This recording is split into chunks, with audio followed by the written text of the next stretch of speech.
আমি নিয়ে আসছি। বস বস, তোরা বস। আচ্ছা আমি তোদেরকে একটু দিয়ে তারপরে বস। চকো কোনটা খাবি? তুই নামই জানিস না অর্ধেক খাবারে।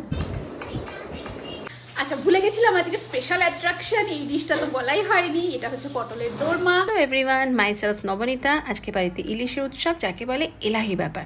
কোনো বেঙ্গলি রেস্টুরেন্টের চেয়ে কিন্তু কম নয়। Huge spread on my table. Last year থেকে আমরা এই প্ল্যানটা শুরু করেছি। আমরা প্রেফার করি সবাই মিলে রান্না, গল্প, আড্ডা জমিয়ে খাওয়া দাওয়া, যেটা হয়তো যে কোনো রেস্টুরেন্টে গেলেই পসিবল, কিন্তু এই যে বন্ধুরা মিলে সবাই হাতে হাত মিলিয়ে হই হই করে রান্না করা, তার কিন্তু মজাটাই আলাদা। মেনুটা একটু তোমাদের সঙ্গে ছোট্ট করে শেয়ার করে দিই। ইলিশ মাছ ভাজা, ইলিশ মাছের তেল, আহা হা হা, ইলিশ মাছের মাথা দিয়ে কচুর শাক, সর্ষে ইলিশ, বেগুন দিয়ে ইলিশের পাতলা ঝোল, চিংড়ি দিয়ে পটলের দোরমা, চিংড়ি মাছ দিয়ে কচুরলতি, আর শেষ পাতে রসগোল্লা।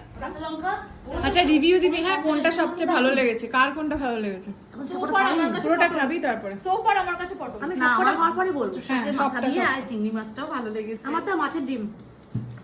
আচ্ছা কাকে কোনটা? জয়িতা ডিমালা তো? আমি গেল ওই ডিমওয়ালা, আমার ডিম থেকে হাফ নিয়ে।